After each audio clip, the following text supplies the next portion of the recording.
Ladies, gentlemen, and everything in between and around, everybody gather round the booth as I sneakily update the title. Don't worry about that. We are back with episode 2. We are here.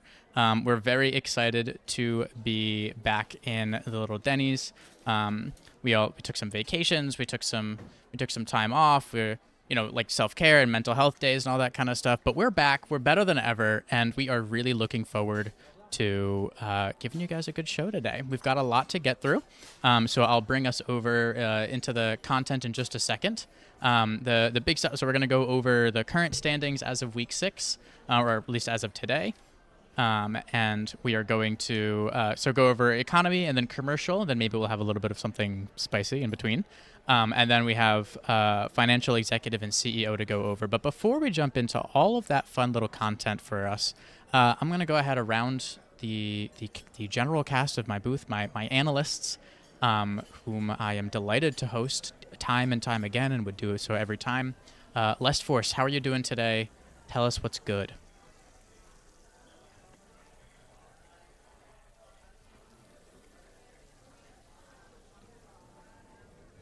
Yeah, I mean it's been a minute. So we've got a lot of stuff to talk about, and I'm really looking forward to diving into all of it. Valentine, tell me what's good. What's the good word over there?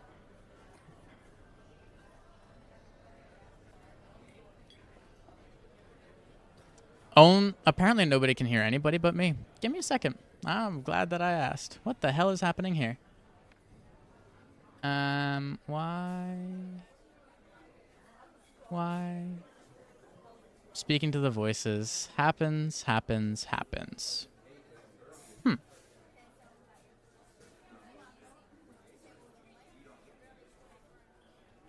Okay, one of you talk now. Hello. Oh, I think we're good. I think we're good. So that is pretty exciting. Okay, we're back. Let's see here. We're gonna start with Les Force. Tell us the good word. Tell me what's up. Now we are back. If the people can hear me, we are doing fantastic. Happy to be here. And if they can't hear me, then I'm wasting my time. I mean, hey, you know what? It happens. Sometimes you get heard. Sometimes you don't. Sometimes you're wasting your time. Sometimes you're not. Valentine, tell us about what time is getting wasted and what time isn't getting wasted. I'll tell you this much: it is time to ball out and talk about LBLCS. Yep. I mean, that is exactly what we are here to do here at the booth. We are here to ball out and talk about LBLCS. I'm going to vamp for a bit so that Vega has a chance to do what he is doing. But now that he seems to have done what he's doing, Vega, tell us, what's the good word? Um, I'm just happy to be here. We are contractually obligated in my contract to say multiple episodes this season, and now we have fulfilled that with a second episode. But no, on a serious note, we're happy to be back. Get a check in. Lots of exciting stuff has happened this season already. It's been an awesome season. So yeah, happy to talk to it with the 3 smartest league analysts I know. Well, so I mean, I assume one of those league analysts is you, because it clearly ain't me. I'm just here so that I can keep things corralled, and you know that we've really gotten into ourselves into a lot of trouble when I am the one who is supposed to keep things corralled. So we've already spent a good few minutes just rambling about really anything, and some of us were heard at some point, some of us are now being heard. So if at any point the volumes or the audio gets messed up, let me know. I rebuilt my computer, so I also might just crash at any point, because who knows. I got a master's degree in feeling, so my capacity to rebuild a computer is not exactly like up to par, but we'll see how it goes. Anyway, I'm going to push us on over here so that we can talk about economy. So I have the standings up, and yes, the text is going to be a little bit small. Don't worry, it gets worse for commercial and financial. So you can just blow that bad boy up, or you can go ahead over to the info documents and you can check that out for yourselves. But who wants to go ahead and to get us started with our first little bit of analysis for the Economy League? I'll jump in. Really, to kick us off here, to say, like, the more we learn about economy, the less we know. This league is one kind of categorized by lots of teams with lots of potential. Some teams have jumped out to a lead at the point we are in the season. 2% in waves, kind of both sitting at that 6-0. But below that, we've got a little bit of a soup, bubbling up there. A little bit of a boil as we close it on playoffs. A lot of teams within one game of each other, right? We have Soy Milk and Colony sitting at 4 wins, but right behind them, Rat King and Jarls, Termites and OML both sitting at 3 wins. FE Arrow at 3 wins. So lots of teams right there on that playoff bubble. There's only 4 spots in that bye for the first round, and there's a lot of teams not that far out from grabbing it. Yeah, and especially those teams where there's only like 4 or 5 series being played. So it's going to be pretty exciting to see how those series end up, because we only do have a couple more weeks, including the makeup week. So it's going to be interesting to see how those shake out and see if any unfortunate FFs come through as a result of scheduling issues. So that's just sort of a reminder to play your games. Valentine, you are a representative from this group, so tell us a little bit about it. Tell us a little bit about what it's like on the inside. What is it like to compete down over here in Economy? About 2 different times this season, I went into a game thinking we were going to get rolled, and we ended up doing really well. And I think that's a pretty good showcase. And there were a few games where I went in thinking we were going to roll, and we got rolled, right? So that's the best part about Economy, is that especially this season, I feel like maybe there's like a top of the league, and maybe there's a bottom of the league, quote unquote, right? But that middle section, there is so much just bare knuckle boxing going on. It is super difficult to kind of parse. And as we're getting later into the season, right, there are a lot of important matches happening between teams who are kind of in the same area of the standings, which can be really, really interesting, depending on how those games turn out. Yes, especially the ones where it's sort of like right on that playoff line. You said that sometimes you go into series thinking you guys are going to get rolled and you do well, and sometimes you go into series thinking you're going to get rolled and you do. So I feel like there's a common denominator here, but I just can't quite put my finger on it. Les Force, from your perspective, what is going on over here in Economy? What are the big things that jump out to you? Yeah, I mean, I think there's just, I know that last season we really kind of had this this, what do you call it? It's like a cliche, like default calling it like a soup group. Now it's all one big economy, but like other than, I mean, the top couple teams, like both the milk rosters, are clearly standing out. Wavies look really good. I think they smashed the Colony, if I recall. They had a pretty They good played game earlier against this Colony. season. They looked really good, and the Colony, they still look really, really, really solid. Luffy, killing it as expected. I'm just kind of looking at the schedule to kind of see like where the big matchups are kind of coming down the stretch. I'm seeing, the Jarls versus Tenacious Termites. I'm seeing Jarls have to play Wavies. You got like Imperial Marauders Soy Milk coming up, OML versus the Colony. Like a lot of these teams in this like top 8 picture haven't actually faced off just yet. So I'm curious to see, I guess in particular, if the milk rosters, not putting them on fraud watch, you know what I mean? But like they've got a couple harder matchups here down the stretch, so I just want to see kind of how they shake out as the season wraps up, if they're able to hang on to that top 4 spot. Because I'm assuming they both have at least 4 series wins, so they're probably guaranteed playoffs. But getting that first round bye would be pretty sweet. Yeah, and I mean, not quite on the fraud watch, but definitely seeing what ends up happening here. I think that's the big thing when we have a bunch of teams in the sort of like in the undefeated or nearly undefeated sort of range, then really checking those schedules and sort of getting the sense of the strength of schedule going into that. Mule Life is chiming in that Imperial Marauders versus Rats is scheduled for tonight. So that should be a fairly exciting matchup that we end up getting to see how the result shakes out and see how it starts to put a little bit of something into the standings here. Now, as I'm looking at the standings, and on the right-hand side, you have our tier list, that we created all the way back before week 1, I think, or maybe like the Sunday right before week 1. And just to reorient folks, in case they don't remember or they weren't able to join us, the episode is on YouTube, so you can go back and check that out. We encourage you to do so. It's a long one, but you can make it through. All the teams color-coded as red are in what we put in our S tier, so teams that we really expected to be towards the top. Teams in the yellow, highlighted in yellow, are sort of in our A tier, or teams we expect to sort of be top-ish but soupy. So like no clear run away with it type of winners, but also not people we expect to struggle very much. Teams highlighted in green are our B tier. We call these the underdogs, so teams that we sort of recognize as having a little bit of a tougher time, or will have sort of like yet to prove themselves, yet to show themselves on the big stage. And then in purple, this is our dark horse tier. So it's sort of like an X tier. So we have S, A, B, X. These are the teams where honestly we don't know what to expect from them. Either their OP.GGs look deceiving, or we're just not sure what's going on there. And then before every team, you can see their pot number. So pots 1 are the higher pointed teams, pot 4 are the lower pointed teams, and then 2 and 3 in between. And what I'm looking at, and what I'm starting to notice here, as I look at the teams and I look at the pots and I look at the standings, is that the pots aren't very indicative of what the standings shake out to be. And I'm sort of curious what folks are thinking about in terms of what that might mean for like the league's competitiveness or something along those lines. So tell me a little bit about the pots. Go ahead, Vega. I think pots are inherently like a really good idea for getting a baseline based on like relative information. It's exactly why when I used to do like the algorithm for predicting wins and losses, right? It just uses information that's readily available, but it can't really take into effect team play, communication, people who play better in a competitive environment as opposed to solo queue. And this is the perfect example of that, right? Where a team on paper may look really good or a team on paper may look really weak, but maybe they play really well as a 5-man, or maybe they're the type of team where their strategy they use in solo queue just isn't very good with 4 people who aren't on mics. And in a competitive environment, it's much better. And this is exactly the type of thing where that is proven, right? Why you can't use an algorithm to predict winners, because it's hard to take into that team play aspect of things. So it sounds like what you're sort of identifying as maybe one of the reasons behind the pot spread is that teams that might be underperforming in solo queue or just underperforming in like a lack of team environment who bring some coordination to the 5s environment, and there might be some vice versa going on. Lust Force and Valentine, what do you make of that, or is there anything that you want to add to this conversation about the pots?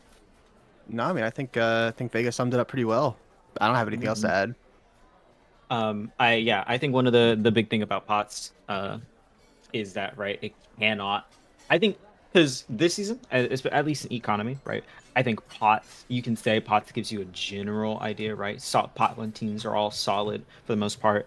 The pot 2 teams are all kind of fighting in the middle with the pot 3 teams, and the pot 4 teams are towards the lower side of the standings, but they have some standouts, right? I think of Sperm Whales, who have tested teams who are supposedly way above their weight class, but we know they can fight crazy, right? So I think it's going to be really exciting as the season finishes to see, really, at the end of the season, we'll basically be able to put the pots and the standings side by side and say, this is what can we discern? Are there any patterns, right? And I think that'll be really interesting, because that's seems to be sort of what pots are for, right? Sure, they give us the baseline, and then from there, you just have to let the play do the talking.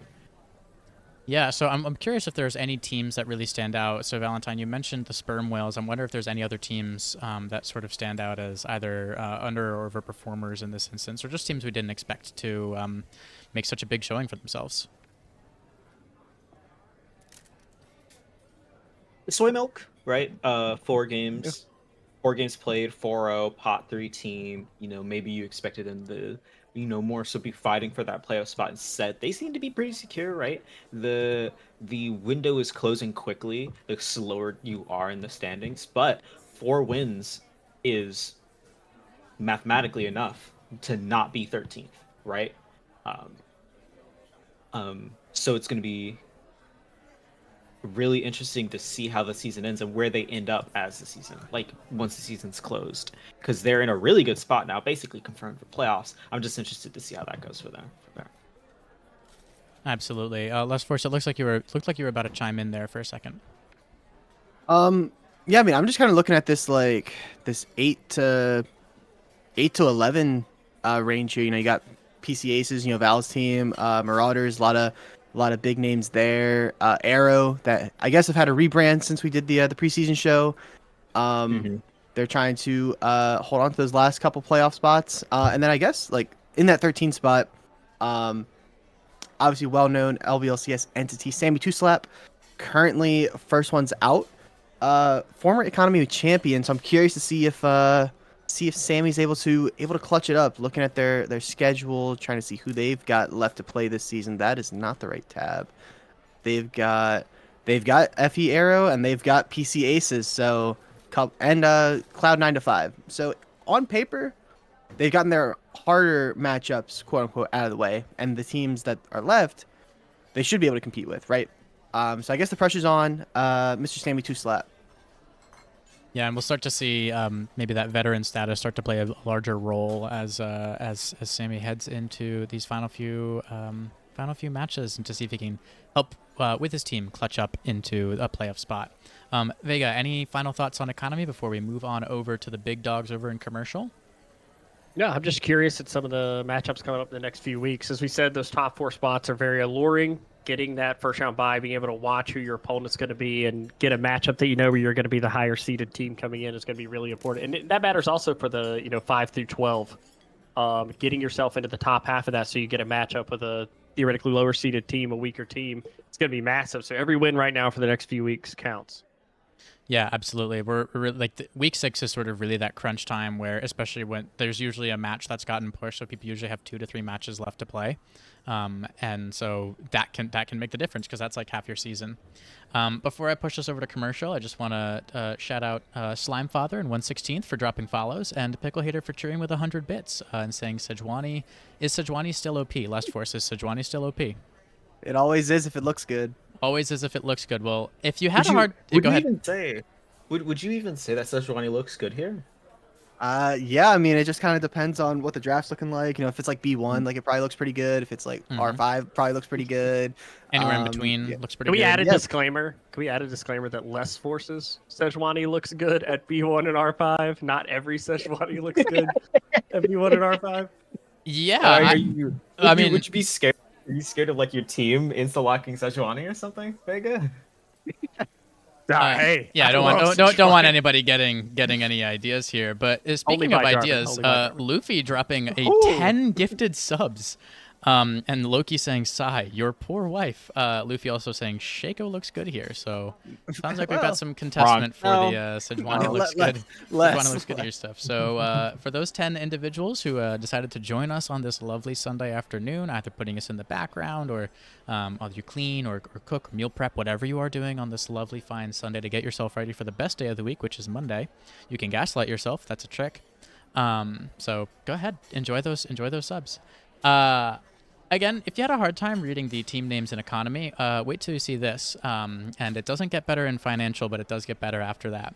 So here we have the commercial standings. Again, our tier list on the right, the same color coordination with the same schema, and then all of the teams ordered 1 through 24 from left to right, top to bottom. So I am pretty excited to get into this, but sort of first, like off the bat, what are some of the big takeaways, like the big things that stand out to you when we look at the commercial standings so far? Pill County Pirates, I think, is where you got to start first, right?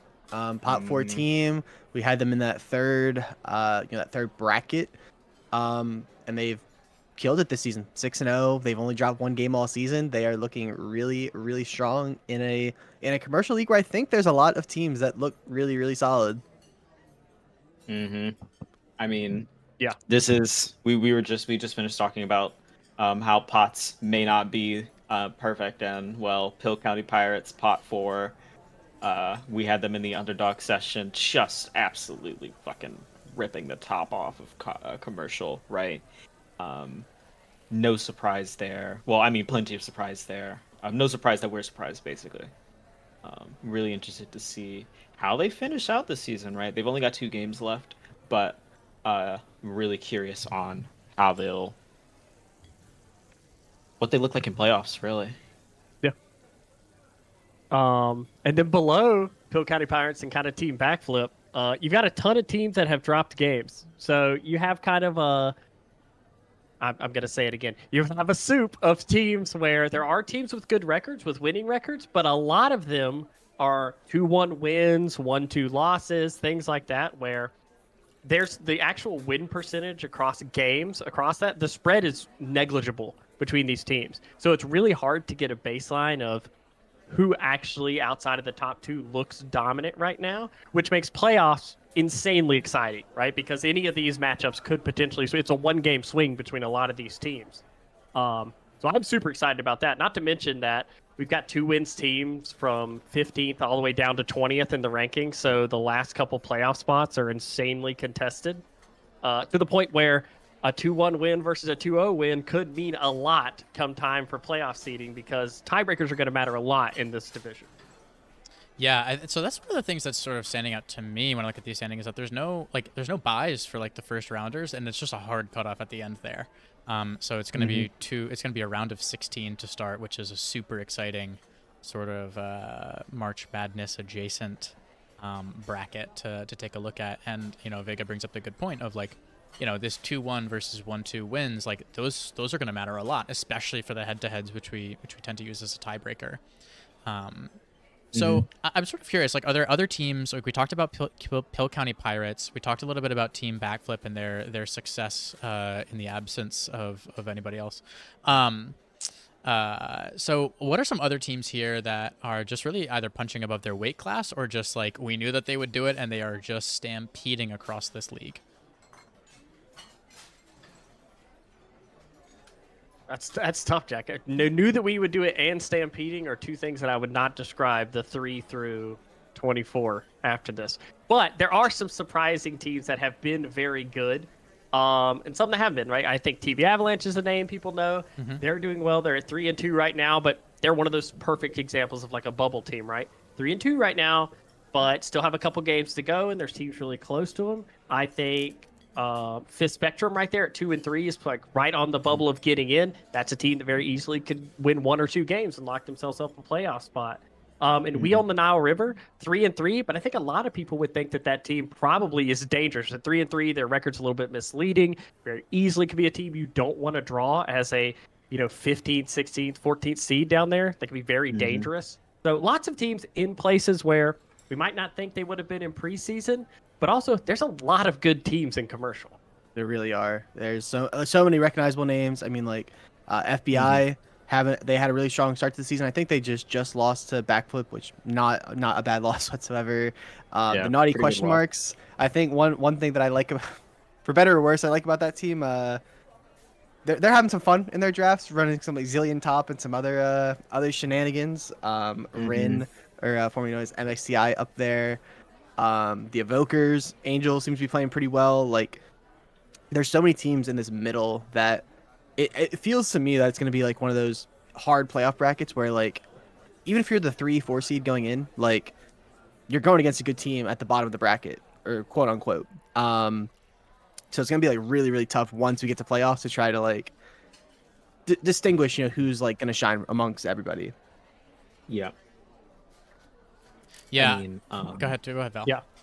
Oh yeah. I was gonna say, like, this is I love commercial, and there are a lot of my team, even though we were econ, scrimmed a lot of commercial teams heading into the season, and you can just tell that these teams, maybe they're like, I feel like it's similar to econ, where you have 1 or 2 teams, right? Pill County Pirates and Backflip at the top. You have maybe a few teams who are kind of out of playoff contention already, or like are really fighting an uphill battle to get into playoff contention.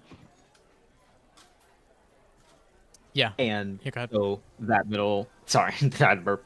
That middle level is filled with teams who are just so hungry and ready to give it a fight. Spoiled Milk, Evokers, OML, CLG Wonderkin, right? These aren't just teams that have shown tenaciousness, but there's a lot of veteran teams, or teams with veterans on them, that know the later they get into the season, the more they kind of have to hike up that level of play.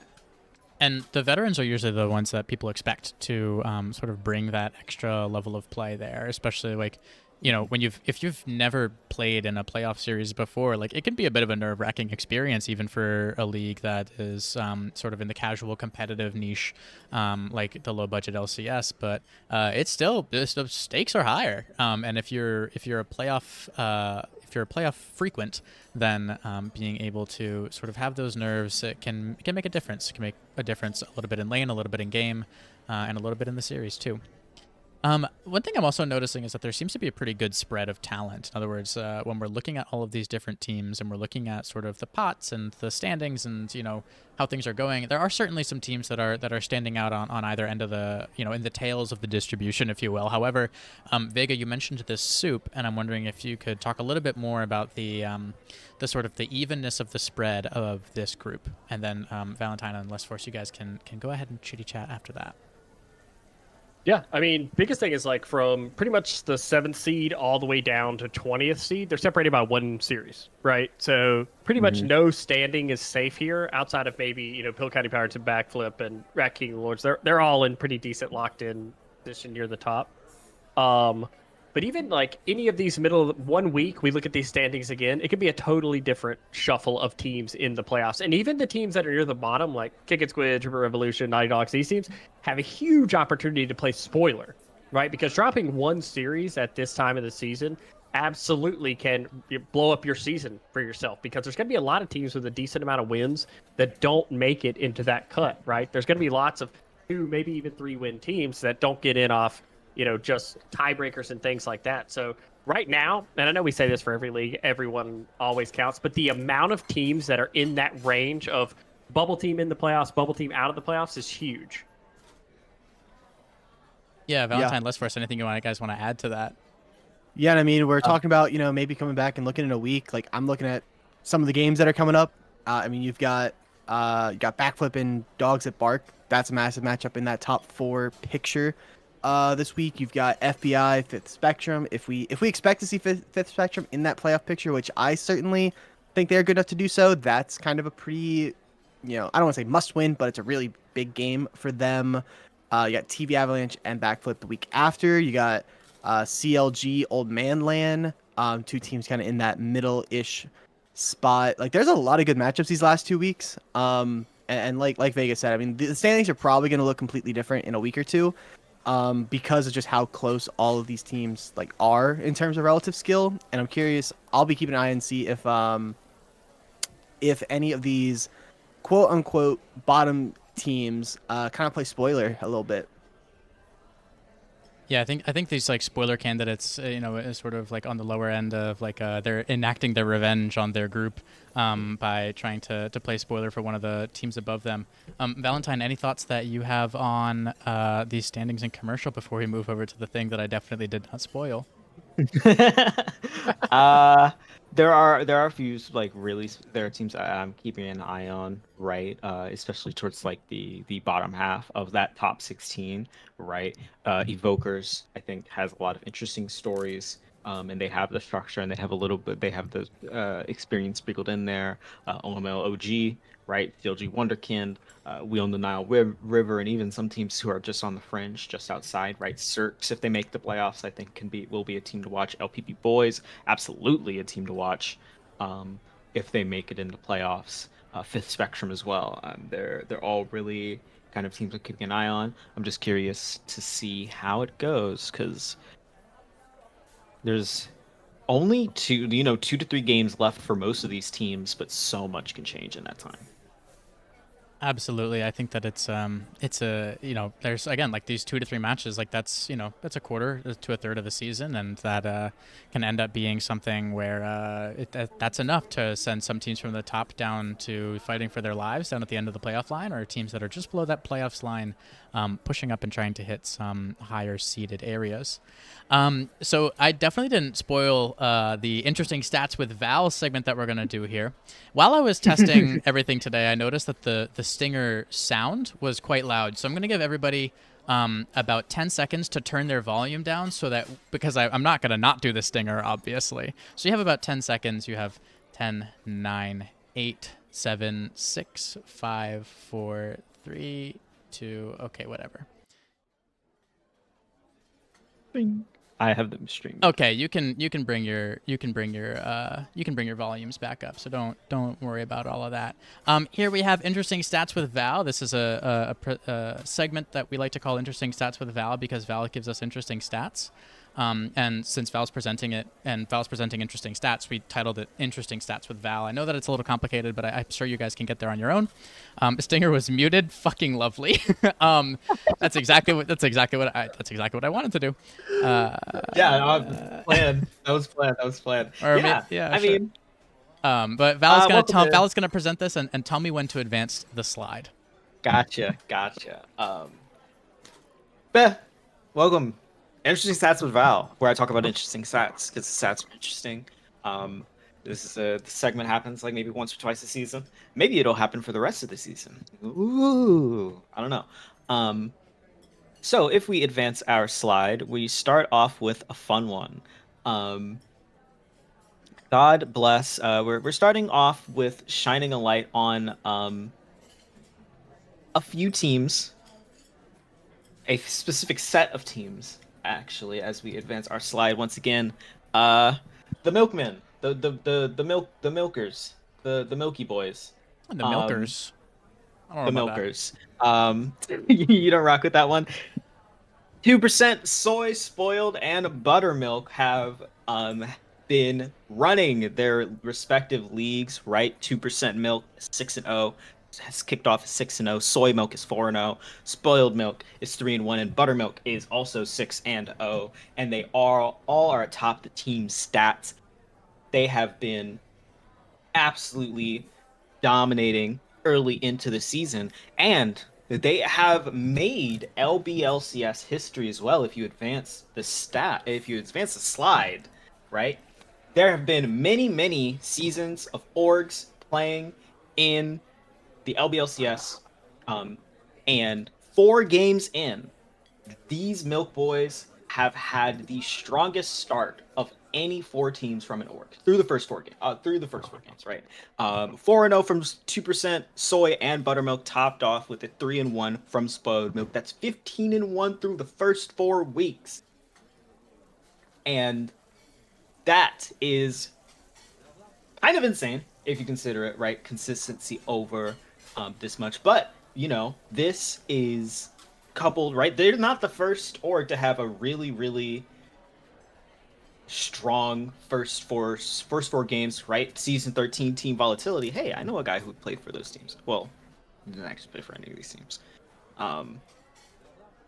Rat Lords, right? Rat Lords, volatility, and Rat Knights having such strong starts, coupled with Avalanche also starting solid and finishing strong. And the same for this season's Rat Kingdom, right? Lords are 4-0, Jarl started 3-1, and Princess started 3-1. Both of those orgs started 12-4 and were the best until Milk came and crashed the party.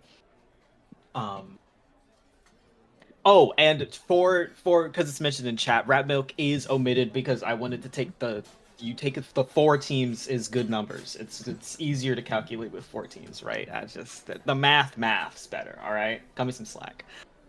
This is low budget. If you wanted there to be more Look, it's teams, not- you know. Like it's not a shot at anybody, but like if you were It's not a like shot at- doing genetics, you wouldn't take your adopted child and put them in, I mean, that's gotta be a I'm weird kidding, way I'm to kidding, put I'm it, kidding, but I'm kidding. I guess that's gotta be a weird way to put it. But you know what? That's fair. That's fair. Right. Milk came through, has come through their first 4 games and looked really interesting. Another fun fact about this segment is that I was going to name it 4 weeks in, but some of these teams haven't played their week 4 games, so it doesn't even count. So it just has to be their first 4 games. Right, and we can advance to our next slide, where we get to talk about players, which is my favorite. We can advance again. Talk about the top of the top of the economy, with some very interesting players. Starting off with VV right? The guy who has again and again been one of the best ADCs in economy. Came in insane rookie season on a Ginyu Force team, I think. No, it was an OE team. Was it OE Outlaw? I don't remember. OE Outlaws. Pickle Hater will know. He'll correct me in chat, but it was like OE Outlaws or something. Where he came through and had an intense starting season. And Jesus.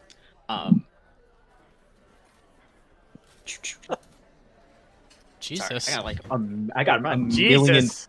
I got a million Discord DMs at once, and I was like, "What the fuck is going on?" I thought I messed up something, That and was I me, needed my to bad. pay attention. Oh no, I would just call you out in right. front of everybody since all of my mistakes get put Oh, on cool. stream. Real. Thank you guys for being so vulnerable on stream to make the rest of us feel, accepted. You're welcome. It wouldn't be a booth episode without at least 2 audio incidents. 2 Plus, audio. now we yeah. got a 2 audio visual incidents incidents too. pretty much. We're good. We're good. Yeah, really stepping Pretty it fire. up. Yep. Yeah. Alongside VV is newcomer Gabe. Gabe Smiley Face. absolutely dominant, right? Leads the league in kills and damage per minute, kills per game and damage per minute. Obviously, in Wavies has had an insane start to the season, 6-0. Only dropped one game. You know, they're showing a lot of presence and strength early into the season. And of course, on the end, you know, got to shine a bit of a light, right? 280 season of support. Spartan Mason of FE Arrow has looked pretty damn good, right? Obviously, supports will not jump off the stat sheet, but in all of the ways the support could jump off the stat sheet, Spartan Mason has done so, right? Top vision score, top 5 KP, solid amount of assists per game, and FE Arrow is in well within the playoff fight and could, you know, make a bit of a dark horse run. Move on to the next slide. We've got a lot of people's favorite division, commercial, with some familiar faces as well.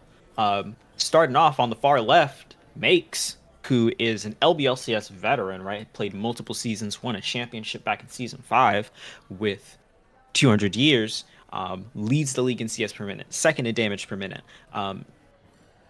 7th in kills per game, and a clear part of why this Rat Dojo team is doing what they are doing so fucking well. It feels like this is a proper resurgence for someone who has been giving the LBLCS great vibes and games for a really long time. On his right is Matt C. If you know anything about commercial, you know who Matt C is. Has been torturing other ADCs in that league for a very, very long time. If I had a nickel for every time there was a career ADC in a certain league that just has absolutely dominated their role, I'd have 2 nickels. And it's kind of sick that it's happened twice. Leads the league in kills per game, top 3 in KDA and kill participation per game, right? And that's insane. Personally, I think it's insane when ADC is top 5 in kills per game, and I'm in the call with 2 supports who can maybe attest to that, right? I think it's crazy stuff. Yeah. And also 10th in CS per minute, right? Because when you're killing people that much, it's hard to get as much CS. But Matt C still does it. He still does it, and that's mad fucking impressive. And lastly, on the far right, former teammate of mine, but also someone who's popping the fuck off this season, Hoover forever. Hoover didn't have his greatest rookie season, right, on a team that disappointed, but has come through this season on spoiled milk, has popped off, top 3 in assists per game, top 5 in kill participation per game, and, you know, the vision score is looking pretty nice too on the Thresh, on the Melio, on the... I don't remember what else he's played this season, but he's been pretty good, and Vega is now showing us a spoiled milk shirt that looks really sick. But yeah, you know, Hoover is kind of super hyphy support, really knows how to impact the game, and you can tell when he's on because Spoiled Milk will also be on. And now we're gonna get over to financial. Oh, that's a big dog. Arc. Why did I do that? Bark in.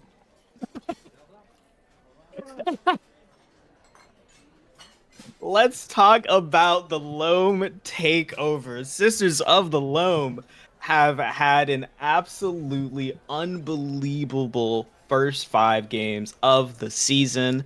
All 5 players of the Loam below 2 deaths per game. Oh, go to the next slide. I don't know if you have or not. I'm delayed. I did not do that, but I was just looking at the stock text that like the lorem ipsum sit, and I was like, yeah, they didn't change that.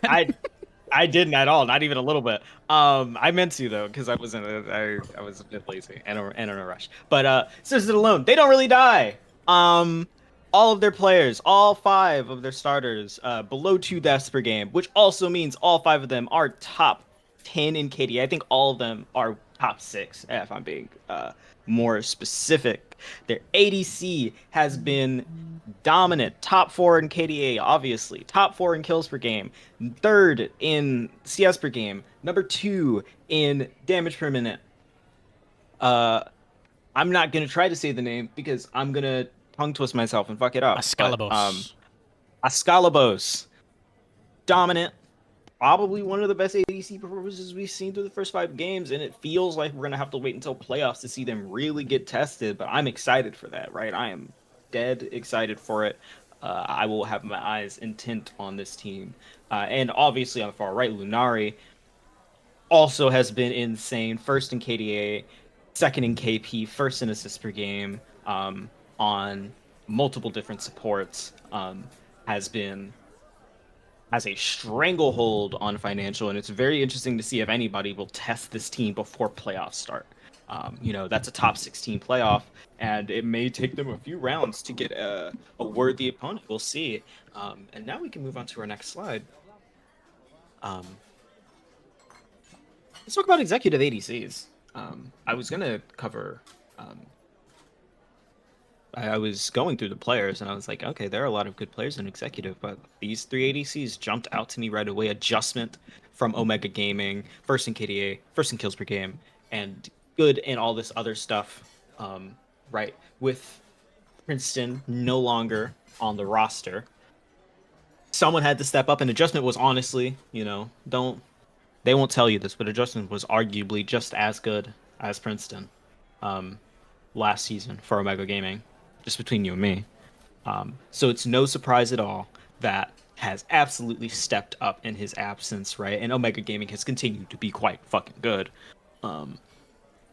So it's no surprise he's come out and been one of the league's best ADCs and are gonna go into playoffs with that vibe, right? Assuming, it would be crazy if Omega Gaming didn't make playoffs from where they are in the standings right now, but we'll get to that. Damien is joined alongside him. The former Coffee House top laner is now the Coffee House ADC, and it's been smooth sailing, right? Second in CS per minute, still up there in kills per game, damage per minute, and KDA, and has shown to be elite in this team's return to the top. So it is really, really interesting to see how this team and how Damien has kind of continued to lead this team in the direction they're going, which is at the top of the league. Once again, we'll get to that. We'll get to the standings. And far on the right, Aspera at Astra has been also dominant as hell, right? For KFC chicken legs, right? And while that roster may not be the KFC that everybody's super duper familiar with, it's still fucking good. And AAA is part of that assistance. Top in CS per minute, top in damage per minute, top in kills per game, and it's no surprise that they are looking just as good.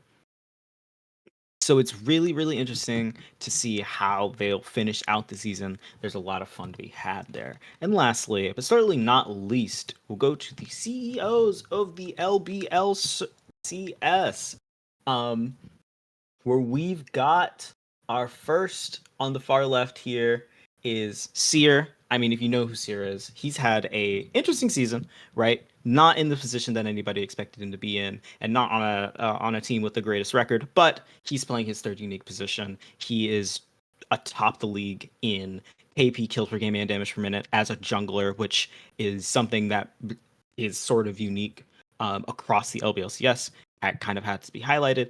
Also, Jack is third in CEO in deaths per game. I'm number one if you take out people who only played like 1 or 2 games. Is that true? I was looking through. Pretty Hold sure. On, let's check. At least one of them has only played 1 game. Let's see. Hold on. He's fact checking you live. Okay. Yeah, it's fucked up. Tino's got 18 deaths per game, which is really impressive because that team's actually winning. Well, hold on. And how many games? How many games has the person played? 10 games, and they I'm have seeing 18 deaths a game? Is that true? That Hold can't on. be right. That actually just can't. That just can't be right. Across right? multiple games, like that's a one. Okay, one. Like, that's impressive. Yeah, that's actually hard to do. That's impressive as shit. I think that deserves. Hold on. Now I'm double checking. I was like, I trust the sheet with my life. Hold on. I don't know. Ruffian built it, so it's like. Hey. Not too much of my goat. Not too much of my goat. Yeah. Dude. Not too much of my fucking goat. I don't know how. Okay, it's not. That can't be right. So I don't know. It has to be like Oh, no, I'm stupid. No, okay. On God, I was looking at the wrong column this entire time, which is super funny. Jack is first. But I did just think there was casually someone with 18. Like, I thought Jack had 12 deaths per game. Well, which would have also been technically- really I could funny. see that. I could see that. I could That see- like that's right? I reasonable. saw- 12 deaths I mean, a game is okay, I saw completely not understandable. specifically for Jack, not specifically for Jack, but I mean, I could see someone having 12 deaths per game. You know? Okay, for me, I looked over on Jack's thing. I saw 12 deaths per game. I was like, okay, that makes sense for Jack, right? Right, I was yeah. like, Oh, okay, that's Jack 12 deaths dope. per game. That's Yeah, so That's Jack messed up, good. Totally man. normal. Okay, is it though? Like you take Four pride in your assists, death. 12 deaths. No, I do. There I we did go. like go to correct you to say actually I'm not third, I'm first in Yeah, I was like, deaths. you wanted to be first. Okay, so my bad, my slideshow is wrong. Jack is first in death. That being said, moving on, Akuma Striker's ADC is absolutely cracked, right? Yeah. Maybe doesn't jump off the stat sheets and top 10s and everything, but Akuma Strikers are 6-0, 5-0. I don't know the exact numbers.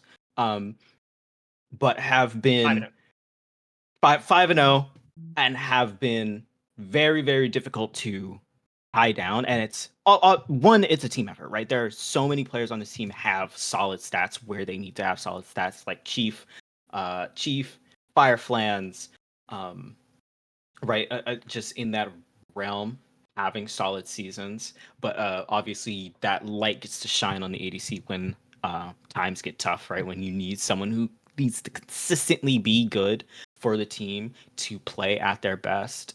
That is what Xfluke has done, right? Number third in KDA, top 2 in CS per minute, top 10 in damage per minute with Fireflans in those CS and damage per minute stats, has looked really good. And of course, on the far right, bastion of the Plumber era in the LBLCS has continued to perform at the top level, right? Multiple finals appearances in the modern LBLCS. Arthur Dent, difficult man to really hold down.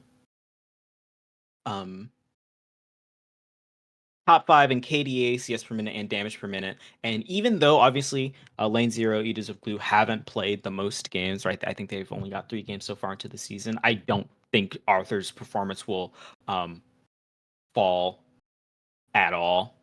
Arthur's just that good. So it's going to be really interesting to see how crazy his stats get as the season goes on. And that's all for interesting stats with Val. Here's a picture of a lake. You think? Okay, well that's just like not how you're supposed to read that, Well, and you know that. I mean, I do know that. I just like being Right. very well done. Thank you so much, Val. We always appreciate your dedication to bringing us some interesting stats and hosting the segment. Interesting stats with Val, so named because Valentine hosts it and brings us interesting stats. Mhm. So it's interesting stats, but like with Valentine. But we abbreviated it to Val. I'm gonna transition us over to the financial standings here. So now with all of that statistical context, we're gonna head into the back half of our teams here. If you thought the commercial teams were hard to read, it's going to be a little unfortunate again because the financial teams are indeed also going to be hard to read. I'd say just like get used to it. It's a magnifying glass. Hold it up to your monitor. Do whatever you need to do. Get real close. It's really good for your eye health. I've heard to be about 6 inches from your monitor. So figure that part out. That's up to you. But we're heading into the financial standings here. We've got another 24 teams, another great set of individuals to talk about, and another great set of teams to talk about as well. Again, if you're just joining us, on the right-hand side is the tier list we created at the start. Red teams are our S tier, yellow teams are our A tier or bubble tier, green teams are our underdog or B tier, and then the purple teams are our X or underdog or dark horse tier. So teams that we just don't know anything about. So let's go ahead and jump on in. Val, do you want to expand a little bit more on your Sisters of the Loam point, and then I could sort of like we could pass that around a little bit. What is really helping this team dominate so heavily? Voodoo magic. Jokes aside, they have been electric. They do not die, right? I mentioned it in stats, but they just don't die. They average as a team, mind you, they average less than 6 deaths per game. Jack alone averages more deaths per game than All right, Sisters I of the don't know Loam. what I mean. Almost double. I was gonna Almost say like double. these people they don't Oh, know how that's they good. are not playing the game the right way. Like that is an insane stat, personal opinion. And then there are some other stats I like. There are some other pretty insane stats in financial loan, but Sisters of the Loam have top They're up there in assists per game. Their game time is also really quick, right? Maybe they just don't die that much because they don't have. I mean, they just don't have that much time to die. It is really, really interesting to see how strongly they've come out in their first 10 games, right? Their first 5 series, they've gone 10-0. Are they I'm the only true so undefeated team left in I think so. LVLCS? Yeah, the only team that hasn't Wait. dropped a game. Yeah, might be true. that Think so. is. Hold on, let me double check. I mean, well, I can actually just That thumb us is through the standings here. yes, We have a yes, it commercial. is.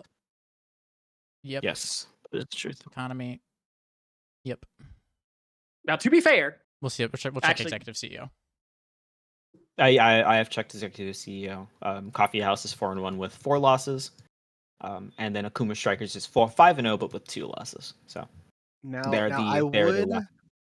I would like to play a little bit of devil's advocate here, and this is not hate towards Sisters of the Loam, but I do think it's important to look at who they have faced. And if you look at the Mhm. standings, 4 of their 5 series wins are against teams in that bottom 8, and the highest team that they face is Silversong Chaos, who do have a negative win rate as well. This is not me saying they are a bad team, but this is me saying that I need to see how Sisters of the Loam do. I mean, once we get to playoffs, right? Because you're looking at who's left they have to face. They got a matchup against a Fresh Start the last week. They face Shadow Rose next week, and then Fill and Feed are their final opponents. And so those are teams that are kind of in like this lower end of the playoff picture. So again, I just want to see them against quote unquote, like I don't want to put them on fraud watch. Basically, I just want to I want to see them prove it once we get to playoffs and they got to face off against like quote unquote harder teams. Like, can they keep up this level of dominance? Because they have shown dominance so far, but you can't control who you play. But it's just something they have to deal with. Mm-hmm. Yeah. Yeah. I for one, Fair enough. I believe strength of schedule is a sham and good teams are good, and that has led me to believe that Sisters of the Loam may be the greatest financial team of all time. Let's make this interesting. Yeah. Mm. What are you guys willing to put on it? Ooh. Okay, Put on how what? far? So how far do you think put on what? Like Sisters of the Loam going undefeated, or In something playoffs? playoff related? You guys get to determine what the stakes are here. I think they'll probably go undefeated in the regular season. I don't think they'll make top 4 in playoffs. I'd bet against that. Okay, so you take the over that they do better than that. I think they go top 4, top 2. It would be they make make semifinals. yeah, They make making semifinals. They could. I mean, they have to win 2 series. That's not It's easy. doable. I mean, but it is doable. And I mean, you think if they're just looking at schedules, theoretically, they probably end up as 1 seed just mathematically because they're 10-0 right now, which means their seeds in playoffs will be 16 seed round 1, Mhm. then a low seed round 2. But they could still play some just as the standings are, they could play Like a volatility or somebody. they could play Volatility. Wheeze and Sons was a solid team last season, and they've been solid this season. Subhuman Resources is another one. All right. I think a it's team that matchup is- dependent. Let's give Les Force a chance to back up his argument a little bit more here. Yeah. I think if depending on how the bracket shakes out, because right now they are top 4 and so they'd be in against one of those bottom 4 teams in the playoff picture, right? Assuming that they probably be the favorites there, I think that they lose in round 2 to anyone in that 6 to 12 picture. Maybe that's a hot take. Lunari, don't come at me too hard, but I don't know. There's some good teams in there. Old Man Land, they've been hanging against some of the top teams in the league. TV has kind of really bounced back after the first couple weeks where we dropped. I think the Princesses in their rebrand or their retooling are looking really strong. Wheeze and Sons are very competitive. So I guess I just gotta put my money where my mouth is. Yeah. What would I put on them making top 4? I would not put a lot because it would not surprise me at all for them to make top 4. We'll have to figure out what the stakes on like what the over under is on this one. I would put more on Buttermilk going out in the first round of playoffs. My God. Okay, you know what? I'll jump in with Buttermilk and say I think they make top 4 this season. I think Don't say that. Don't say shit like that. Don't say something. I like think that. I I'm think getting they a really break the good glass vibe for ceiling. Buttermilk this season. I think Dude, this. I think just this shut is up. going to be the Everyone real shut season. up. This is going to be it. No, even Dovachat, no, don't say this stuff. Yeah. I think I will say this. I think financial is extremely matchup dependent. Yeah. Like, Yeah. it is who you draw. It is super important to get a higher seed. Literally, I have my head in my hands on camera. Yeah, it's. I mean, it's like you're in the call with us.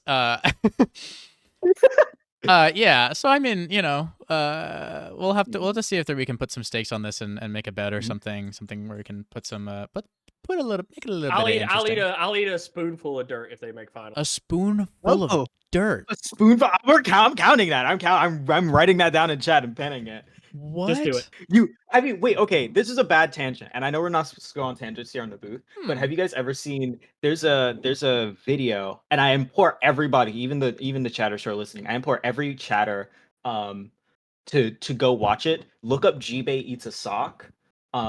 G-Bay made Yeah. a bet. Yeah. G-Bay made a bet back in like NALCS days that Renegades wouldn't beat TSM. Renegades beat TSM and he followed through. He said if Renegades beats TSM, I eat a sock. He ate the sock. He ate it. He didn't fry it, but he made the sock, he cut it up, put it in a pan with mushrooms, and he ate just the sock and mushrooms with some oil.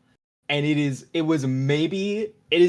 the standard I hold everybody to. So Vega, I do expect you to eat a spoonful of dirt. If Buttermilk makes I could do that. No. If Sisters of the Loam makes finals, I will do that. If Sisters of the Loam makes finals. Or yes, because Okay. it is Loam themed, I will eat a spoonful of dirt. Spoonful Jesus. of dirt. Okay. There you go. I You do. got Once your again, bet. You got your bet, okay? everybody should watch that G-Bay video. It is awesome. It is amazing. I love it. It's a really good video.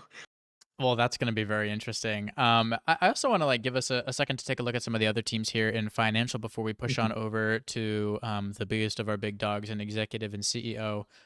What are some of the other teams that are really standing out in our eyes in these financial standings or teams to watch? In a less hateful, a little less trash talking note, Five Musketeers. They've been around a couple seasons now in financial. I've always thought they've been a good team. They kind of got screwed their first season because we only did 4 out of 10 made playoffs, and they were in a really hard group. And then last season they got a really tough draw, I think round 1. This season though, they are killing it. I've actually been talking a decent bit with I think it's their support 8 times throughout the season, getting to know them a little bit. Achilles is an absolute monster in the AD carry role. I think probably right now a top 2 ADC, and they're not 2. Very, very strong stuff from Musketeers, who I think also just they've got the draft prep and the game plans down pat. It's insane how much, maybe even rivaling Buttermilk in terms of the prep that they do for series. I was shocked when I heard kind of how much time they invest, and it's clearly paying off. So the Five Musketeers, a team that has been sort of a mainstay, at least in the top quartile or top third of financial for a while now, and really seemingly taking the cake. Vega, go ahead. Oh, I just want to give Boom What Up their flowers also. Team that is super fun to watch. They do a lot of unorthodox drafts and stuff like that. And similarly, they're in that top group of teams where they kind of play an unorthodox style, but they are consistent about that style, right? They're a team that if you do not prep, if you do not look at what their drafts are like, if you're not ready for their style, they will run you over. And that kind of gets us in our top 4 of undefeated teams left. And I believe, I could be wrong, somebody correct me, I don't think any of these 4 play each other. Yeah, I don't think so. I'm not sure. I just want to just quickly shout out the raid from Acroflipper here. So welcome Acroflipper and your 8 raiders. Welcome to the Low Budget LCS. This is the booth. We're just talking about the way things are going. Week 6 out of 8. We're looking forward to see how this shakes out. Vega, you were in the middle of making a good point about Boom What Up. Oh no, they're a team that plays a lot of wild stuff in bot lane. Their drafts, if you ban one thing against them, it feels like they shift to another crazy strategy, and they're super practiced on it. I recommend anybody who wants to see just cool strategy check out some of their games and drafts. But yeah, they're a team that I I think is really, I would not want to draw them in playoffs just because they are so unique in their style that you're scrimming other teams and prepping. Similar to, I can't remember the name of the team last year that was playing like Draven mid and stuff like that, but similarly Italy. to that, yeah, Italy. Similarly to that, like where you can't really go practice against what they're doing. And they're very good at it. So I just want to make sure they get their shout out too as being an undefeated. Yeah, if you can find a scrim partner who will play Senna Udyr into you, I mean, More power to you. more power to Dude, you. hey. You may have the greatest, but Senna Also, Udyr, I like do- it took. I Go do ahead. think this is real. I mean this from the bottom of my heart. I think their top laner is the best top laner in financial. Meow meow. It's the only person I've ever seen Dabubu come out of a scrim set and be like, I don't know, dude, that guy is so good. So I was like, okay, all right, he must be really good. Mhm. So yeah, shout out to him. Yeah, you guys took up the other undefeated teams, and there is a team towards the middle I want to touch on, but I absolutely have to touch on my fucking goats first. Team Popo is here at the top of the standings, right? I mean, every season Team Popo has shown up to play. They've been in the finals or won it. I'm just saying. I think. Don't quote me on that, but I'm pretty sure that's the truth.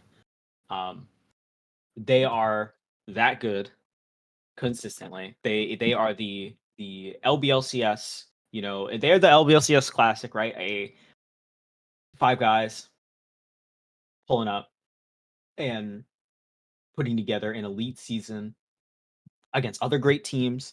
And even though they may not be the team that you're looking at to take over, they just do it, right? They figure it out as the season goes on. Right. Now, it is, I mean, one thing with them though, I do remember somebody said that they weren't going to drop a game all season, and they did unfortunately drop a game. So whichever member of Popo that was, you did let us down, like just a little bit. But yeah, they're off to a really strong start. I don't think it was Yeah, someone. and I think it was another one of them. But yeah, it was. Hold on, I have to find it because I did say I'd do an entire booth in French Well, maybe it was if that someone because happened. they're saying now That's right. they're saying we don't talk about that. No, luckily, I've skipped my skipping of French lessons will not come to bite me in the ass. I'm good. But I will, for what it's worth, I'll redo it if I know that I already have Vega eating a spoonful of dirt if Loam wins. But if Popo wins, I will do that booth episode, the post playoffs booth episode in French, the entire thing. All right, sounds good. So we'll see. Also shouting out Maybe Vader I'll- Use Choke continuing their investment in the low budget LCS. So thank you very much for 17 months. Wow. That's almost 2 babies. And my other team was going to be Silver Song Chaos, right? Under a new name. This is still a team with some familiar suspects. Most specifically, Clickbait God. Clickbait God Let Us Play, Starstro, Chance, Jay Cully, right? These are teams and players that we've kind of heard of throughout the last few seasons. You know, a mix of High Alert Nightmares and Team Chaos coming in here and putting together what I think is a solid team. And maybe they haven't had the start they wanted, but I also think they have a fairly kind of tough early schedule. You know, they really haven't even gotten to play through yet. Oh wait, I was looking at the wrong side of the thing. Don't mind me. But they still have a tough schedule, right? Had to play Sisters of the Loam, Blue Lobster, who are both towards the top of the standings. The 5 Musketeers on their schedule alone, they have Loam, 5 Musketeers, and up in their schedule, they still have to play Boom What Up to finish the season. They do have they have a really tough season. They have to win. And they're doing to me they're doing a great job of winning the games they have to, right? Wins over 4 Femboys and Egro, wins against Fill and Feed, right? But they still have a bit of an uphill battle. But I absolutely think they can finish strong. Yeah, I mean, I think and I mean their record, like they're 6-6, even though they're sort of like a negative winning record for the series, but like I mean that's a bunch of series where they're still taking games. So I'm pretty excited to see how it goes. Any other final thoughts that we want to add on to financial before we move on up? Go ahead, Vega. I mean, I can't believe we're not talking about the comeback kings volatility. I mean, Started the season 0-2. I heard all the naysayers. Volatility's dead. They're gone. It's over. The dynasty's over. Less Force is washed. And just like that, they snap back 3 in a row. The GOAT returns. 3 wins straight. The team even picks up a win last night against, I don't remember who they played, but some team, and they won without Less Force even being there. So, I mean, it's just insane. Another game tonight. Potential to get to 4-2. Absolutely nuts. Just got to give shout out to that. That's why you don't quit when you start 0-2. Yeah, thank you.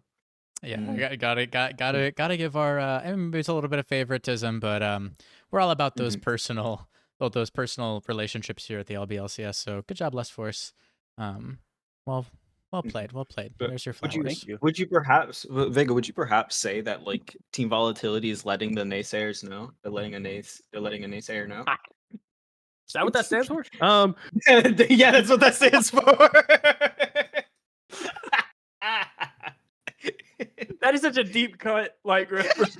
I knew it. We're like this. You can't see me. The chat can't see me. But we're like this, bro. We're like this. All right. Anyways, That is not what I thought. Yeah, I would say so. not what I thought that meant. While Anyways. while my analysts regain their composure, Papabo mentioning that like the underdog Rap Kingdom Princesses, and then also a lot of bubble teams like pushing up into the top. Absolutely, we're getting upset in a positive way by a lot of these teams. So we're pretty excited to see how they do, and then see how the remaining 2 to 3. For some people, they only have 1 game left to play.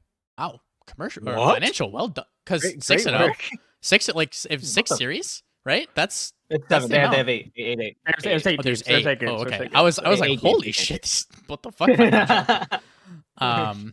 But yeah, so good to see them. And then some teams with only 4 series played, so it's going to be a little bit tough. I think I expect to see some FFs coming in there, and that's just part of the puzzle here. And yes, indeed, Undead Reaper 9999. There are 24 teams. We're going to be cutting that number down pretty quickly, pretty significantly, pretty quickly here. Any final thoughts on financial? Should be fun. That's all there is. A lot of good teams.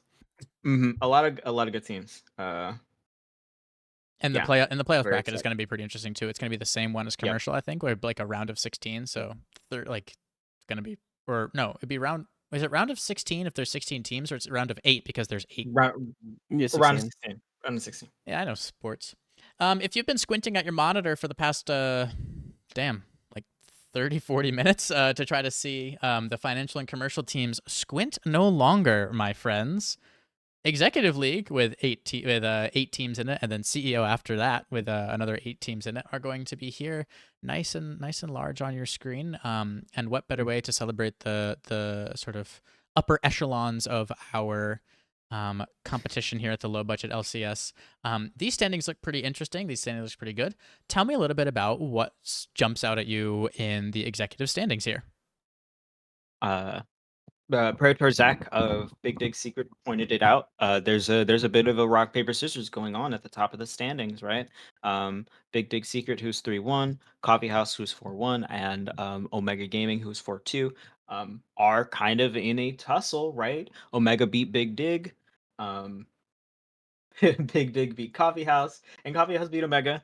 And I don't believe any of these series were blowouts, right? I think they were all close. I'm going to double check that, but you have a top 3 of teams who are fighting each other, who are like, you can't see me, but my additional catches can. They're this close, right? They're this close.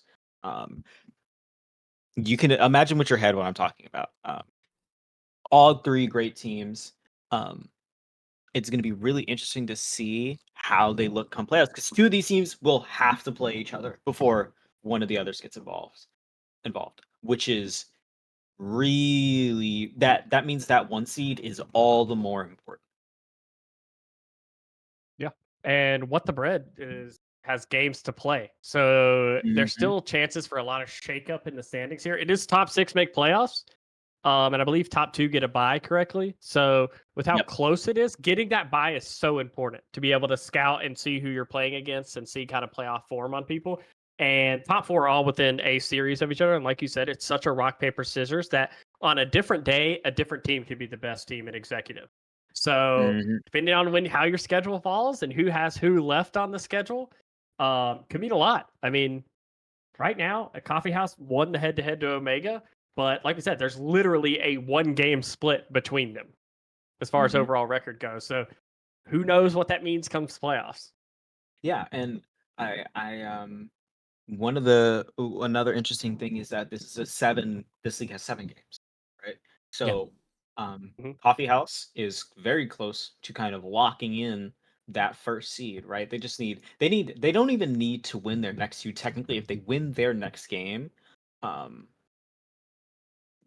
the bar for them to get that first seed in their last game just needs to be don't lose or take a game, right? If they take a game, then it's fine, right? At 11-4, they might not be able to catch. So it's going to be really interesting what that 7th game looks like. Meanwhile, Big Dig has 3 games left to play. What the Bread, who's 1-2, but that they're coming in they're coming in late into the season. They could easily, right? If things go Mhm. the right way, they could just jump into the they could jump into the playoff race just as much as any other team. So it's really, really, really interesting to look at.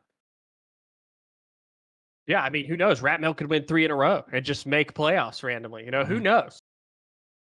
Yeah, Mhm. and that's what I really like about like leagues where there's only a few teams in it, and it's um like pretty close like this. So anything can really happen. I do want to sort of like call out a little bit, just to give give a little bit of flowers where flowers are due. Omega Gaming and Coffee Mhm. House are both graduates from the Financial League, if I remember correctly. Both of Mhm. whom sort of pretty much terrorized that league. At least I've been terrorized by concrete and adjustment for at least two lanes at this point. So we'll see. um, so tell me a little bit about what it's like to jump up a league, and maybe what gives these teams such a leg up in a league that's a bit above where they used to compete. Um, I mean, I think for me, like, and this is all just like from my perspective, I feel like the difference as you start to climb the divisions, right? Like economy, commercial, and even a little bit in financial, you can kind of just get by like having really good hands and like just kind of hand stiffing your opponent. But as you start to like go up, like the pace of the game like speeds up like quite a bit. You have to be quicker on like your decision making. You have to like be thinking ahead of what the play's gonna be, and like if they're gonna do X, we need to do Y, which means you need to go here, and we need to like you gotta be doing all of that like in real time. Um, and I think Omega, I mean, last season we saw they were really good in financial about that. Concrete was moving all around the map. Trying to remember, I think it was Simulcrum is the jungler. Like those two were in Yep. tandem a lot. Simulacrum. And so they're kind of doing it again here in executive this season. And then Coffee House, of course, they've been together such a long time. They played in financial, they won financial like way back. I think it was maybe late Plumbers era, maybe like I in think it was that in the between phase. inaugural financial season. Yeah, inaugural financial season. And then they were in executive for a while and were like a competitive team, either in the playoffs or in the hunt. Took a season off, and it seems like they kind of just locked in. They know how to play together. They know how to move around the map. Popova, triple net. They know what they're doing. So at least to me, that's kind of the thing that separates the good teams from the best as they like move up that ladder. Um, yeah, I mean, like, I think that like having that macro experience, especially at the higher levels of play, I think is going to be a big difference maker, for sure. The other note that I want to make about executive, or sort of like have us touch on a little bit, before we jump up into finishing out with CEO, is, and Valentine, you mentioned this a little bit, but what the bread coming in, they've only got 3 out of their 7 possible series played. They're picking up a slot where another team dropped, so they're it's not their fault that they've only played so few matches. So what do we think what do we think can happen here with what the bread coming in, assuming a sort of a like they're taking on a negative win record. What do we expect to see from this incoming team who has graciously accepted the 8th slot into executive? You can expect to see some fucking fight. They're gonna come in. and I'm really interested in seeing just how strong they're going to come on. Right, they have and they don't have an easy schedule, right? So it's really going to be interesting of the games they have left. Um, Big Dig Secret, Big Dig Secret, Doc's Doggies, Rat Milk, and Coffee House, right? Mm-hmm. So it's going to be really interesting to see how strongly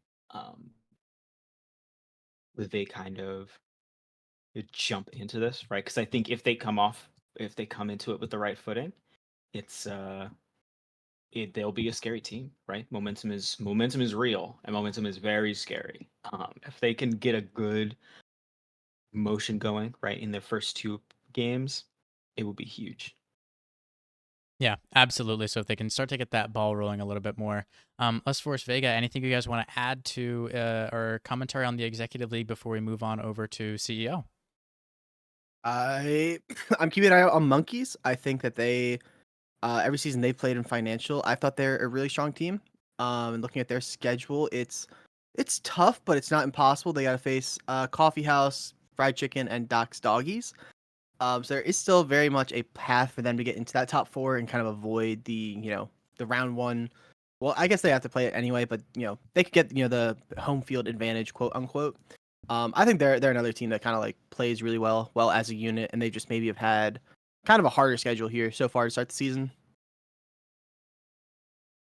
So that Yep. strength of schedule sort of working opposite to their favor there. Vega, anything you want to add? No, I think pretty much everybody kind of encapsulated everything. It is nice that it is 6 out of 8 teams that get it in this league. So down to the very last game of this season, there's going to be implications on tiebreakers and seeding. And with how close things are currently, I think it's definitely a league if you're interested in top tier play to keep up with and watch. 110%. So that will finish out our commentary on Executive, and let's move on over to our final 8 teams here in the CEO League. So this is the top league. I've somehow managed to, there we go, it's back. The top league with the top tier players. We got some Masters players, some Grandmaster players, and also me. So sort of a real poopery of what's going on up here. What are some of the big things that you guys are noticing in our CEO tier? Apparently, someone's averaging 28 deaths a game or something like that. According to the stats That's earlier. that's Well, about accurate. I can't count. It's Jack. Jack is averaging that many. No, I think this is a league where it's kind of hard for me to draw a line at who I think is the favorite. Like, obviously, Akuma Strikers is 5-0, 10-2 in games, but Lane Zero Eaters of Glue is 3-0 also, but they haven't played as many games. And to me, like on paper early in the season, I think there were 2 people we kind of pegged as being potential teams that could be a threat to win. But one fun thing about this league is top 6 seed also makes playoffs, and within the bottom 3 teams, there's only 1 game separating them.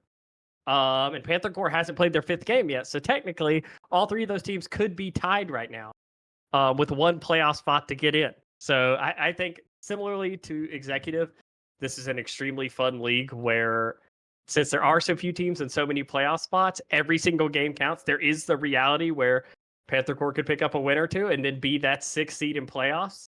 Or vice versa. Someone could lose a couple games and all of a sudden fall down out of the bye, out of the top. Lane Zero's got 3 wins, but they're technically tied in wins with the 3 teams below them. Yeah, so that makes it end up being a big thing. As the representative from the Panther Corps Divas squad on the at the booth table here, we have an uphill battle. But if we are not a competitive team, we are indeed a fun team. So you can watch out for that.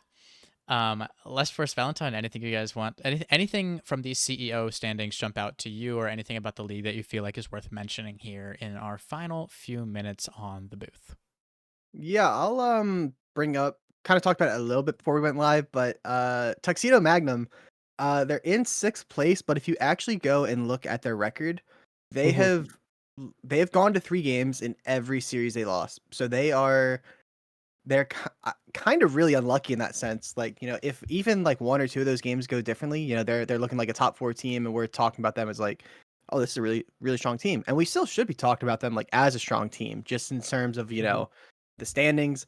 Again, it's a little unlucky. I think they did pick up the win over Naughty, if I recall. So like that is the big, kind of thing keeping them up in the standings at the moment.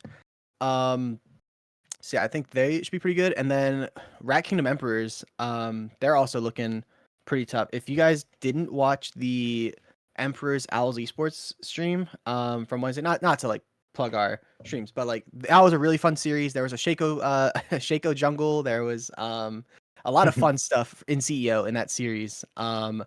Really, really fun stuff. And I think the Emperors are looking really strong despite sitting in that like 50% spot at the moment.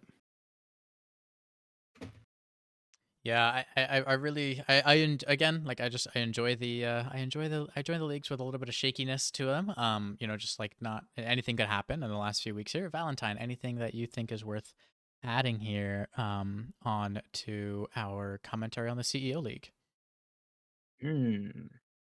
Um, I'm really interested in seeing how the Emperors um finish out their season.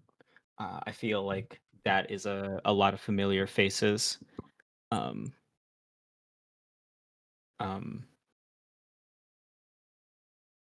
it feels like Emperors are full of familiar faces, and they've been pretty solid, right? 3-3 so far. Maybe not the most ideal, but it seems like they're in a pretty solid spot to make playoffs from here, right? Maybe one, they've got one more game to play.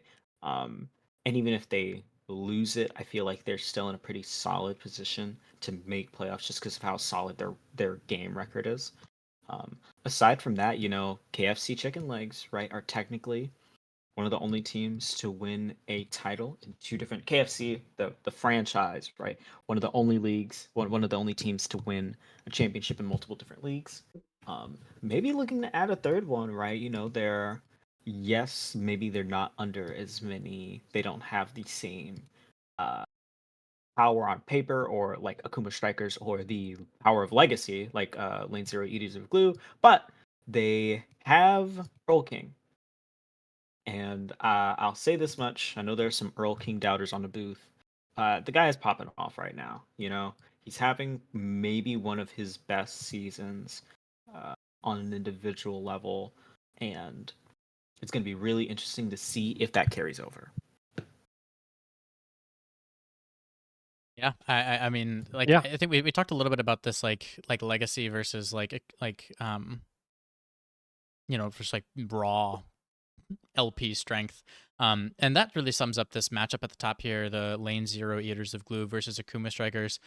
Tell me a little bit about this matchup and about these two teams and about what they each sort of bring to the table, because these are the teams that we expected to be at the top. And for this league, we seem to have done our best across all the leagues in terms of predicting how it shaked out. So tell me a little bit about this matchup between these two top dog teams in the top dog league. So I think for Akuma, I mean, you look at the roster and it's there's a lot of people I think in the LBLCS that would recognize a lot of these names. You're playing in things like BOL draft and so Aegis, where with Concrete. A lot of these names are kind of like staple players in that those like diamondish tier leagues. Fluke having a really good season over in Aegis, I know. Um, Cherry, very strong jungler. I'm very kind of like a very annoying proactive style jungler, kind of like likes to do the invades, likes to put the pressure on early. Um, Chief, super strong support. Like they just don't really have a weakness on this roster. And that's why it's like not a surprise at all to see them kind of like see them shining so hard early on in the season. Whereas like the lane zero team, that's more of a lot of the, I don't want to say OGs, because you got Bondi, you got Arthur. Alive was around, I think, the last couple seasons. Um, they've only played 3 games, but so far they are also looking quite good. Yeah, I mean, so like it sounds like it's sort of like bringing in some experience from some of the other leagues around town. Um, But of course, LBLCS is the best. I might be a little bit biased, considering I've course. pretty much not played in any other ones. But True, doesn't true. matter. I haven't played in any other ones because LBLCS is the best. But anyway, Why would you? Yeah, why would I? I mean, I've played in the best league, and I get to lose in peace. Okay. Any other thoughts that we want to add on to our commentary about CEO before we close out our show today?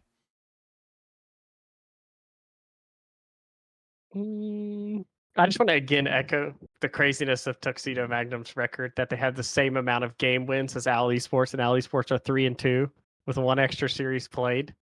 That is a team I would not want to draw as a 6 seed. Yeah. Yeah, Yeah. there's definitely some I scary did teams not- here. Excellent point by Less Force there. Just a great point. I didn't even notice that until you pointed it out. Yeah, I'm As usual. Thank you. I'm excited for this. So I guess this past week was supposed to be the Lane Zero Okuma game. Doesn't look like it got scheduled. So hopefully, we get that on the horizon because that'd be a banger of a game to stream. I would imagine. Two really good teams. I mean, Lane Zero. They've got what, like a couple players that have hit GM at this point. Like they're smurfing it in solo queue. That should be really exciting. So I'll be keeping an eye out to see when that's getting scheduled. Yeah, these last few games are sort of going up on the thing. Hopefully, we can get some more streams out there for them. And I think, that about wraps us up for our show today. Where we got to do a quick little update as we head into the final few weeks here. The week 6 standings as they stand now. Maybe some games that haven't yet been reported or misreported. So not everything will be perfect, but if it was perfect, it wouldn't be great. And we prefer great. So I know that I'm certainly getting full. I'm ready for us to get the check here at this booth. Valentine, anything else that you want to add on? Any final words of wisdom for us? And I'll come to my fellow 2 analysts after that. We are entering the latter stage of the seasons, right? If you're a player, if you're a captain, you can feel the pressure and the intensity kind of start to ramp up. I'm very excited to see how teams handle it. I am too. So we'll end up seeing what that ends up shaking out to be as we head into this final stretch here. Vega, any final words of wisdom for you for our lovely dedicated listeners here at the end? And I feel like I say this every year, but this season has far and away been my favorite as far as following the leagues. And I think most of all because there is such a dichotomy between old guard of teams that have been around and players that have been around doing well and new faces and new teams also coming in and being very competitive, that I'm super interested in how playoffs is playing out in the end of the seasons, because it's so interesting to see that melding of who's going to make a name for themselves in their first season, who's going to, get that Discord role, have that forever, or who's going to defend their title, who's going to be a team that keeps their legacy alive and keeps going. So I'm super interested in how this season closes out. Yeah, I mean, I am too. And I love that we get to bring in, it feels like we get to bring in great new teams and great new faces and characters and, members of the community every single league, every single season. And I mean, I'll just take a second here to shout out, if you are a newcomer to the LBLCS and you feel like there's something interesting or noteworthy about your team that you want us to know about, go ahead and DM one of us. We all have our DMs open. So please be sure to let us know. Jump into, when you see people in the community voice chats or just out and about around town, be sure to check in. We really like the community element of things. That is a major focus of the low budget LCS. So join in with that, and maybe you'll get to come on as a guest for one of these shows, or try out some casting experience. We love to bring in more people. With that, Less Force, any final thoughts for the listeners? Yeah, did I hear that you have a match tonight, Jack? Damn, do I have a oh no, I don't. It got rescheduled. Oh, that's unlucky. I was gonna because I got a match and you got a match. So I was just gonna say that we could use that as our cop outs if we lose tonight. Just say that we burnt ourselves out doing the booth, right? Oh, I mean, I can extend that excuse out. over to the Tuesday and Thursday. I Yeah. might have matches scheduled, so I'll just pretend I'll just play You Burnout save it for a little rainy while. day. Yeah, Okay. exactly. I mean, we were so tired from the last episode, we couldn't do another one until a month later. Mhm. I know, it's just crazy. No, yeah, just glad to be back. Hopefully it's not so hard to get a reservation for the next one. You know, maybe right before playoffs or right after the regular season ends. We'll see what's cooking up. But just good luck to everyone on their playoff hunts, and appreciate if you stuck around to the end. And that is going to wrap up our show. Thank you very much to my analysts here in this Denny's booth. That has been Valentine, who has so graciously shared the interesting stats with Val segment. We have got Ojai Vega, a lovely individual who always brings a little bit of charm and a little bit of zazz. And then we have Lest Force, who holds it down, our steady rock. And then there's also me, and I'm also here. I am Jackie Boy, and this has been the booth for the low budget LCS, and we will look forward to seeing you next time. Have a great rest of your Sunday.